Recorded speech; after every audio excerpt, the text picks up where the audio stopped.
جناب اسپیکر، یہ تو میں پہلے ہی گزارش کر چکا ہوں کہ ہمارے وسائل کم ہیں۔ اب وسائل کیسے بڑھائے جائیں؟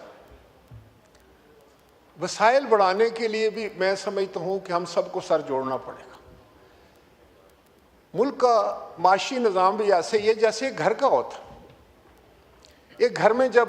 کمی بیشی آ جاتی ہے، کوئی مشکلات آ جاتی ہیں، تو پھر پورے گھر کو سر جوڑنا پڑتا ہے، پھر آپس میں ایک انڈرسٹینڈنگ کرنی پڑتی ہے۔ اس دشواری سے نکلنے کے لیے جو ہے وہ کوئی پلان بنانا پڑتا ہے، ایک دوسرے کو برداشت کرنا پڑتا ہے، ایک دوسرے کی سننی پڑتی ہے، ایک دوسرے کا ہاتھ پکڑنا پڑتا ہے۔ اسی طریقے سے یہ بھی ایک ایکسٹینڈڈ گھر ہی ہے۔ اس گھر میں اگر 10 لوگ بستے ہیں تو اس میں 25 کروڑ لوگ بستے ہیں۔ تو یہاں بھی ہم سب کو سوچنا چاہیے کہ اللہ تعالیٰ نے جہاں پاکستان کو عسکری لحاظ سے اتنی بڑی کامیابیاں عطا کی ہیں، جہاں پر ہم ہر میدان میں آگے بڑھنے کی کوشش کر رہے ہیں، تو معیشت ایک ایسا نظام ہے، ایک ایسا میں سمجھتا ہوں کہ معاملہ ہے یا ایک ایسا چیلنج ہے کہ اس کو سر ماؤنٹ کیے بغیر، اس کے سر کیے بغیر یہ مہم جو ہے ہم آگے نہیں بڑھ سکیں گے۔ اس کے لیے میں سمجھتا ہوں کہ ملک میں ایک خوبصورت ایک اچھا ماحول رکھنے کی ضرورت ہے۔ اس میں ایک جو ہے وہ ملک میں لا اینڈ آرڈر کا ہونا بہت ضروری ہے، کیونکہ جب ملک میں لا اینڈ آرڈر ہوگا، جب ملک میں سمجھتا ہوں کہ اچھی سیاست ہوگی، جب ملک میں جو ہے وہ استحکام ہوگا، جب سیاسی استحکام ہوگا تو معاشی استحکام بھی ہوگا۔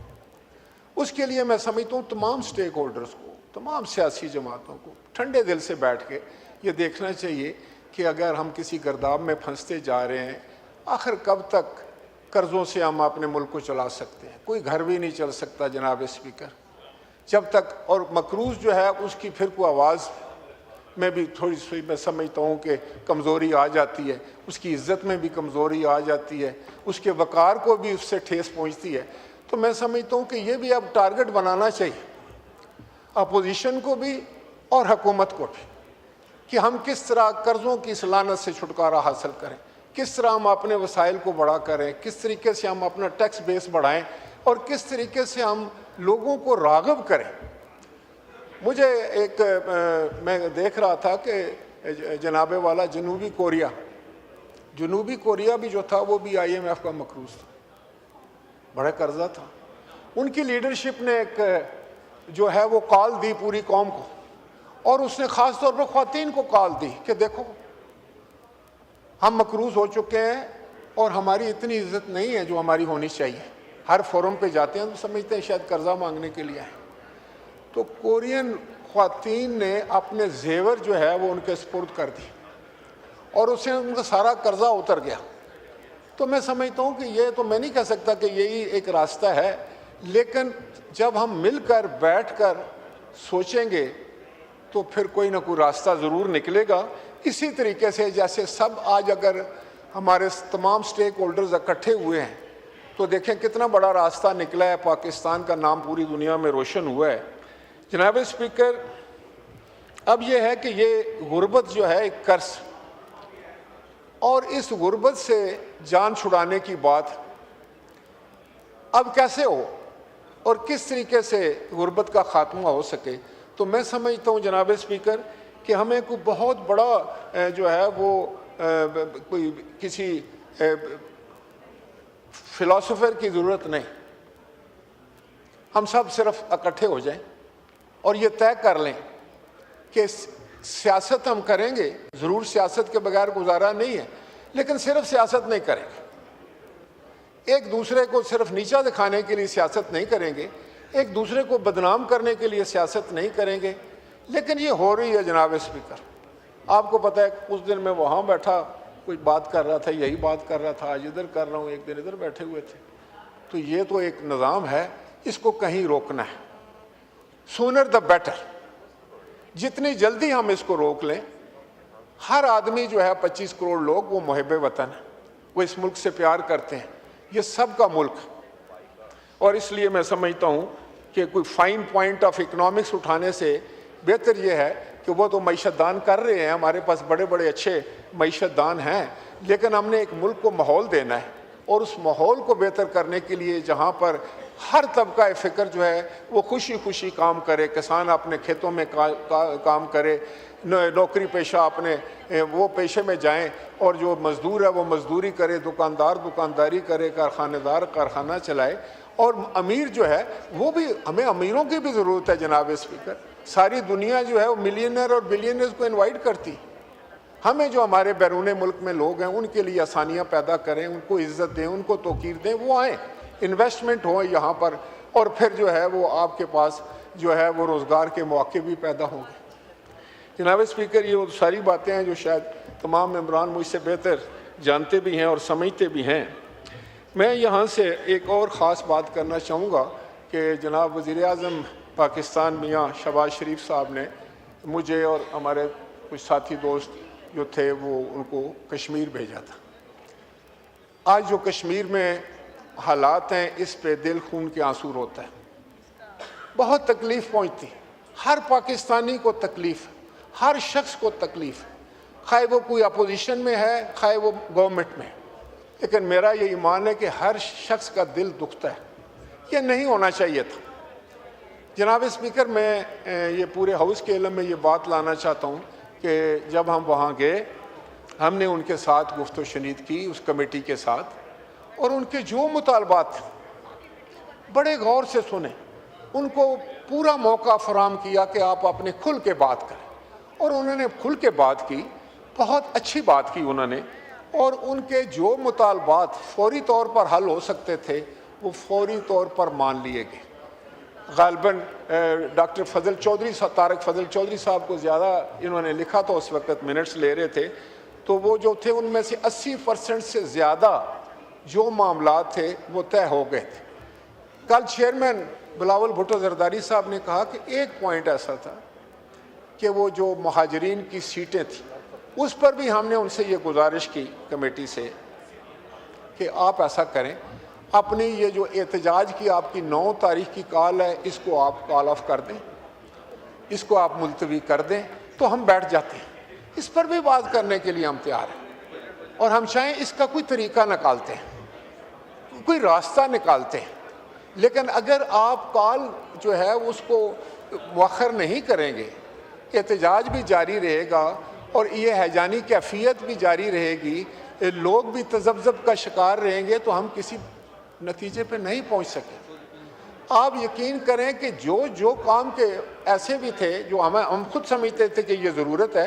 اور یہ کمیٹی نے صحیح مطالبہ کیا ہے، جیسے کہ انہوں نے کہا کہ ہیلتھ کارڈ ہمارے پاس ہونے چاہیے، جیسے تو انہوں نے کہا کہ ہمارے ہاسپٹلز میں MRI کی مشینیں ہونی چاہیے ڈویژنل لیول کے اوپر، جو بھی تھے، خاص کو میرا خیال ہے 38 میں سے 32 کے قریب جو پوائنٹ تھے وہ سارے مان لیے گئے، اور جب آ کر ہم نے وزیر اعظم پاکستان سے بات کی تو انہوں نے بڑی خوشی سے اس کو قبول کر لیا۔ اس سے پہلے جب بجلی کی بات ہوئی اور فوری طور پر آٹے اور بجلی کی، تو میں سمجھتا ہوں کہ جناب پریزیڈنٹ آصف علی زرداری صاحب نے اور میاں شہباز شریف صاحب نے 1 سیکنڈ نہیں لگایا، انہوں نے کہا کہ بالکل 3 روپے کا یونٹ جو ہے وہ کشمیر کو دے دے، کشمیر کے جو ہمارے بہن بھائی ہیں وہ ہمارے اپنے ہیں، ہم ان کو اپنے دل کا بہت قریب سمجھتے ہیں، ہمارے دل ان کے ساتھ دھڑکتے ہیں، یہ کیسے ہو سکتا ہے؟ اور جناب اسپیکر، سب سے زبردست بات جس پر میں بہت خوش ہوں کہ کسی پاکستان کے کسی علاقے نے، کسی شہری نے، کسی نے یہ نہیں کہا کہ آپ کشمیر میں تو 3 روپے کا یونٹ دے رہے ہیں اور ہمیں 50-55 کا کیوں دے رہے ہیں۔ یہ وہ محبت ہے، یہ وہ جذبہ ہے، یہ وہ عشق ہے جو کشمیر کا آج کے ساتھ پاکستان کی کمٹمنٹ ہے، یہ ہے وہ، یہ ثابت کرتی ہے کہ وہ ہماری شاہ رہ گئے اور وہ ہمارے اپنے ہیں۔ اور سچی بات ہے کہ پاکستان کا ہر شخص، خواہ وہ اس طرف بیٹھا ہے یا اس طرف بیٹھا ہے، کشمیر سے محبت کرتا ہے، اور شاید یہ 2 ایسے ہیں نقطے، 2 ایسے باتیں ہیں جس پر پوری قوم متفق ہے، ایک کشمیر کا مسئلہ اور ایک جو ہے وہ ایٹم کا مسئلہ، ایٹم بم کا مسئلہ، ہماری جو نیوکلیئر پاور ہے اس پر پوری قوم کا اتفاق ہے، کوئی 2 رائے نہیں ہے، کوئی ایک پاکستانی بھی اٹھ کر یہ نہیں کہتا نہیں کہ کشمیر کا یہ بات نہیں ہونی چاہیے یا میرا پیار کسی سے کم ہے۔ یہاں تو مجھ سے پوچھیں گے تو پھر میرے ساتھی سے پوچھیں گے تو وہ مجھ سے زیادہ محبت کر رہا ہوگا کشمیر سے۔ ان باتوں اس پہ پھر کیا ہوا؟ کس کی نظر اس کو لگی؟ کہ وہ اتنا بڑا اس کا طوفان کھڑا کر دیا گیا. دیکھیں ایک تو اس وقت یہ گزارش تھی اور شاید یہ مسئلہ بھی ٹیبل پر ہی حل ہوگا, یہ بھی گفت و شنید سے ہی مسئلہ حل ہوگا, یہ سیٹوں کا بھی جناب اسپیکر, یہ بھی مار دھاڑ سے, جل جلاؤ سے, لوگوں کی جانے جانے سے, لوگوں کی پراپرٹیز تباہ کرنے سے, کاروبار جو ہے وہ معاشرہ روک دینے سے, لوگوں کو تکلیف دینے سے, تو یہ مسئلہ حل نہیں ہوگا. تو جناب اسپیکر یقیناً ریاست جو ہے وہ اس کو بالکل بہت زیادہ صبر کرنا چاہیے, بہت زیادہ اس میں ٹالرنس ہونی چاہیے, اس میں بہت زیادہ لچک بھی ہونی چاہیے اپنے شہریوں کے لیے. لیکن ایک ایسا بھی مسئلہ آتا ہے جہاں اس کی ریڈ لائنز ہوتی ہیں, ریاست کی ریڈ لائنز کو جو ہے وہ نہیں کراس کرنا چاہیے. اس پہ پھر میں سمجھتا ہوں کہ اس کا ریاست اگر ریڈ لائنز کے کراس ہونے پر بھی کوئی ری ایکٹ نہیں کرتی تو پھر وہ ریاست نہیں رہتی, پھر اس کا نظام نہیں چل سکتا, پھر وہ معاشرہ نہیں چل سکتا, پھر وہ ملک بھی نہیں چل سکتا. تو اس لیے میری گزارش ہوگی اب بھی ان کمیٹی کے تمام دوستوں کے ساتھ جن کے ساتھ ہمارے پارلیز ہوئے, بڑے اچھے ماحول میں ہوئے اور گفت و شنید ہوئی, اور اس میں 80% سے زیادہ معاملات طے بھی پا گئے کہ پلیز یہ جو آپ کا احتجاج ہے اس کو ختم کریں. یہ پاکستان کی نہیں, یہ پاکستان کی بھی, کشمیر کی بھی, کشمیر کاز کو بھی نقصان پہنچا رہا ہے, رسوائی ہو رہی ہے. اور اگر کوئی خوش ہو رہا ہے تو وہ ہندوستان ہو رہا ہے, وہ اسرائیل ہو رہا ہے, وہ پاکستان کے دشمن ہو رہے ہیں, وہ کشمیر کے دشمن جو ہیں وہ خوش ہو رہے ہیں. اور اس بات سے ہمارے مقبوضہ کشمیر میں جو ہمارے بہن بھائی ہیں جن کا ایک آزادی کی تڑپ ہے اور وہ جو جدوجہد کر رہے ہیں ان کی جدوجہد کو بھی نقصان پہنچ رہا ہے, ان کو بھی میں سمجھتا ہوں پریشانی ہو رہی ہے. اس لیے میری مؤدبانہ گزارش ہوگی اور کشمیر کے لوگوں سے میں یہ اپیل کرتا ہوں, ہم ان کے پڑوسی ہیں, میرے کانسٹیچوئنسی اور ان کی کانسٹیچوئنسی ملتی ہے, ہماری زبان ایک ہے, ہمارے عزت اور وقار ایک ہے, ہم ایک دکھ سکھ کے سانجے ہیں اور ہماری رشتہ داریاں ہیں ادھر ادھر. میں ان سے بھی گزارش کروں گا کہ اس وقت امن کی ضرورت ہے, آپ اپنے گھروں میں تشریف رکھیں, اس مسئلے کو بھی حل کرنے کی ہم پوری کوشش کریں گے. اور یہ جو احتجاج کا سلسلہ ہے اس کو فوراً بند کیا جائے. ایک جان بھی اگر ضائع ہوتی ہے, اگر کوئی پولیس والے کی جان ضائع ہوتی ہے, کسی رینجر کی ضائع ہوتی ہے, یا کسی کشمیری کی ضائع ہوتی ہے, تو کس کی جانیں ہیں یہ ہمارے بچے ہیں, یہ ہمارے بیٹے ہیں. یہ ایسی بات ہے کہ جس کے لیے خدا را کہ جو ہے وہ فوری طور پر جو سینئر ایلیمنٹ ہے, جو کشمیر کے لوگوں کو میں جانتا ہوں وہ بڑے باعزت, بڑے باوقار, بڑے ہوش مند اور بڑے اچھے سلجھے ہوئے اور فیصلہ کرنے والے لوگ ہیں, وہ اس پہ انٹروین کریں اور ان کو کہیں کہ یہ کال آف کر دیں, یہ احتجاج ختم ہو, تاکہ بہتر انداز سے بیٹھ پر اس پر کوئی گفت و شنید کی جا سکے اور مسئلے کا حل نکالا جا سکے.